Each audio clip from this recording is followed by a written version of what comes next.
Madam చాలామంది మీ previous videos చూసిన తర్వాత చాలామంది కామెంట్స్ చేశారు, అలాగే మెయిల్స్ కూడా పెట్టారు. మేడం మాకు ఈ ప్రాబ్లం ఉంది, దీనికి ఏం చేయమంటారు, దీనికి ఏం ఇలా చాలా వచ్చినాయి.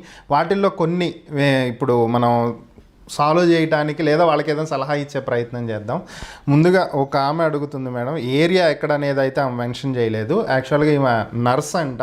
పెళ్ళయిన తర్వాత ఆమె భర్త మనం దుబాయ్ వెళ్ళి అక్కడ జాబ్ చేసుకుంటే బెటర్గా మనకి ఇన్కమ్ ఉంటుంది, త్వరగా సెటిల్ అవ్వగలుగుతాము, సో ముందు నువ్వు దుబాయ్ వెళ్ళు, నేను నీ వెనక వస్తాను తర్వాత అని చెప్పి ఆమెను పంపించేశారంట. దుబాయ్ వెళ్ళిన తర్వాత ఎన్నాళ్ళు గడిచినా కానీ భర్త దుబాయ్ రాలేదు. అది కాక ఇప్పుడు ఏంటంటే కొత్తగా మళ్ళీ నువ్వు అక్కడ ఎవరితోనో అక్రమ సంబంధం పెట్టుకున్నావు, ఇల్లీగల్ అఫైర్స్ నడుపుతున్నావు, నీ రూమ్లో ఎవరో ఉన్నారు, ఎవరితోనో తిరుగుతున్నావు, ఇలాంటివన్నీ కూడా ఆమెతో మాట్లాడటం, హింసించటం, మానసికంగా ఇక్కడి నుంచే మానసికంగా టార్చర్ పెట్టడం. ఫైనల్గా ఆమె జాబ్ వదిలేసి ఇండియా వచ్చేయమని చెప్పారంట. సో జాబ్ రిజైన్ చేసి ఆమె ఇండియాకు కూడా వచ్చేసింది.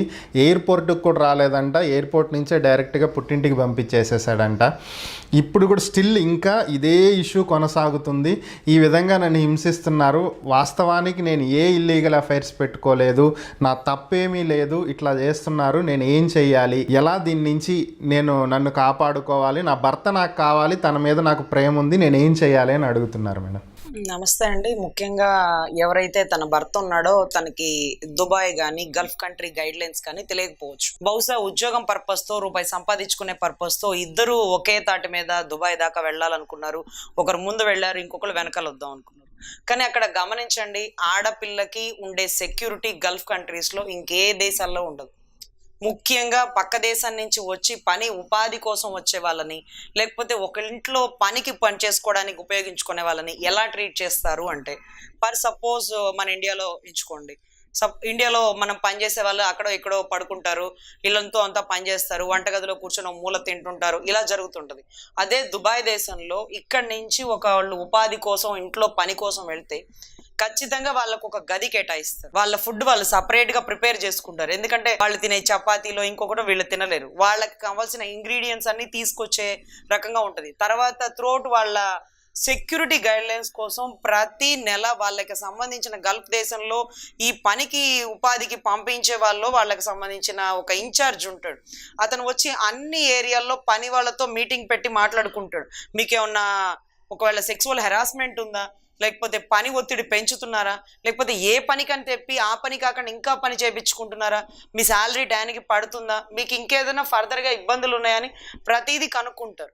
సో పంపించే వ్యక్తి పూర్తిగా ఎంక్వైరీ లేకుండా ఒక భార్యను ఒక దేశానికి పంపించి వదిలేసినప్పుడు అక్కడ రేప్ చేశారా, మానభంగం చేశారా, ఇంకొకటి పెళ్ళే చేసుకున్నాడా, మీకు సిగ్గులేదా? నువ్వు భార్యని పంపించేటప్పుడు ముందు నువ్వు వెళ్ళి తర్వాత నీ భార్యని తెచ్చుకోవాలి. ఇది కదా పద్ధతి. నువ్వు వెళ్ళి అక్కడ వాతావరణం అంతా చూసుకొని ఇప్పుడు తనకి పాస్పోర్ట్ వీసా ఇచ్చి నువ్వు పంపించాలా, నువ్వు పిలిపించుకోవాలా? ముందు ఒక ఆడదాన్ని పంపించేసావు. అసలు ఆడదాన్ని పంపించేసి తర్వాత నువ్వు వస్తానని రాలేదు, నీకు సంబంధాలు ఉన్నాయి, ఇంకోటి ఉన్నాయని తప్పుడు ఆరోపణలు చేయడం. ఒకవేళ సంబంధాలు పెట్టుకునేది అయితే ఆ దేశంలోనే కంటిన్యూ అయిపోతుంది. నీ కోసం ఈ దేశం ఎందుకు వస్తుంది? అక్కడ ఆమెను పెట్టుకున్న వాళ్ళు లైఫ్ లాంగ్ పెట్టుకోవడం చేత కదా, లేకపోతే ఆవిడకి లైఫ్ లాంగ్ ఉండడం చేత కదా? సో తప్పుడు ఆరోపణలు, అనుమానాలు పెట్టుకొని భార్యాభర్తల సంబంధాన్ని తెంచుకోవాల్సి వచ్చినప్పుడు ఆ భార్య కూడా అదే రకంగా తెంచుకునే ఉద్దేశం ఉంటే ఇబ్బంది లేదు. కానీ ఆవిడ ఈ రోజుకి నా భర్త కావాలని మనస్ఫూర్తిగా కోరుకుంటున్నప్పుడు అంటే వదిలించుకోవడానికి ఒక వంక అని భావించండి దీన్ని.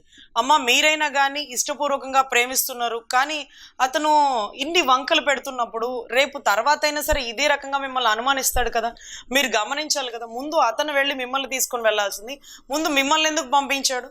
అక్కడ మీకు ఏదైనా జరిగితే, మీరు చనిపోతే, ఏదో ఒక కేసులో మీరు ఇరుక్కుంటే మిమ్మల్ని కాపాడే శక్తి మీ భర్తకు ఉంటుందా? మీరు ఒక్కళ్ళే మీరు ఉపాధి కోసమో లేకపోతే రూపాయి సంపాదించడం కోసమో మీ ప్రాణాలకు తెగించి అంత రిస్క్ దేశం కాని దేశంలో చేయడం ఎందుకమ్మా? అక్కడ మన తన అనేది ఏముండదు, మన వాళ్ళు ఉండరు. ఏదైనా కేసు వస్తే అనవసరంగా మన మీద వేస్తారనుకోండి, దాన్ని తప్పించుకొని మనం రాలేం కదా. ఎప్పుడైనా గుర్తుపెట్టుకోండి, భర్త వెళ్ళి చూసుకున్న ప్రదేశం అంతా ఓకే అనుకున్నప్పుడు మాత్రమే భార్యని తీసుకొని వెళ్ళాలి. అలా కాదని వాడు భర్త ఇక్కడే ఉండి భార్యని పంపించాడంటే వాడు ఇంటెన్షనల్ గా మిమ్మల్ని బ్లేమ్ చేయడానికి లేకపోతే డబ్బు కోసం మిమ్మల్ని వాడుకోవడానికి ఉపయోగించాడు. ఇప్పుడు ఇంకెవరో దొరుకుంటారు, వాళ్ళు వదిలించుకోమని సలహా ఇచ్చి ఉంటారు, అందుకని ఇప్పుడు మిమ్మల్ని రానివ్వట్లేదు. ఇటువంటి వ్యక్తి కోసం మీరు ఎదురు చూడాల్సిన పని లేదమ్మా. ఇటువంటి అనుమానం ఉన్న మనిషి ఎలా అంటే తుమ్మితే ఊడిపోయే ముక్కుని ఎన్నిసార్లమ్మా మనం అతికిస్తాం. ఈ రోజు పెద్ద మనుషులు నచ్చజెప్పి, పోలీసు వాళ్ళు నచ్చజెప్పి నీ కాపురాన్ని ఒకళ్ళ కలిపినా మళ్ళీ రేపటి రోజు అదే అనుమానాలు పెడతాడు. ఇంట్లోంచి అడుగు పెడితే కూరగాయలతో సంబంధం ఉందా, పాలవాడితో సంబంధం ఉందా, మీటర్ రీడింగ్ తీసే కరెంట్ వాడితో నీకేం పని అని మాట్లాడే మొగుళ్ళకి ఏ భార్యలు సమాధానం చెప్పలేరండి. ఆడది తప్పు చేయాలంటే దాటే గడపకు తెలియకుండా కూడా తప్పు చేస్తుంది. నీ భార్య తప్పు చేయాలంటే దుబాయ్లోనే ఆగిపోయి ఉండేది, దుబాయ్ నుంచి రాకుండా ఉండేది. అక్కడే ఆమె లైఫ్ లాంగ్ మెయింటైన్ చేసే పెద్ద పెద్ద అరబిక్ వాళ్ళు ఉన్నారు. చేతగాక వాళ్ళ నా దేశం నుంచి ఇక్కడికి పంపించింది. నా భర్త కోసం వచ్చినప్పుడు అతనేనా అర్థం చేసుకోవాలి. అతను ఇటువంటి పరిస్థితుల్లో నన్ను ఇబ్బంది పెడుతున్నాడు, ఇటువంటి వ్యక్తి నాకెందుకు, నన్ను అర్థం చేసుకోని వ్యక్తి నాకెందుకు, నన్ను అనుమానించే వ్యక్తి నాకెందుకు, నా డబ్బు తినేవాడు నాకెందుకు అని ఉద్దేశంతో ఆవిడైనా ఒక నిర్ణయం తీసుకోవాలండి. కాకపోతే మనసుకు సంబంధించిన విషయం అయిపోతుంది. ఇష్టపడిన వ్యక్తిని మర్చిపోవడం కానీ, ఆ బంధాన్ని తెంచుకోవడం కానీ, అది ఒక భార్యాభర్తల సంబంధం ఇండియన్ ట్రెడిషన్లో ఉన్నటువంటి గొప్పతనం అండి.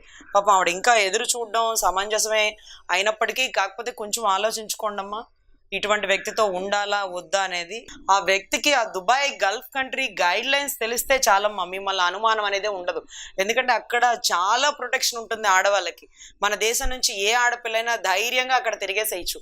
ముఖ్యంగా పని వాళ్ళకి సపరేట్ గది, సపరేట్ ఫుడ్, వాళ్ళకి సంబంధించిన ఇన్ఛార్జి, మొత్తం ప్రొటెక్షన్ ఉంటుందమ్మా. మీ శాలరీ కూడా 1 అంటే 1నే పడిపోవాలా.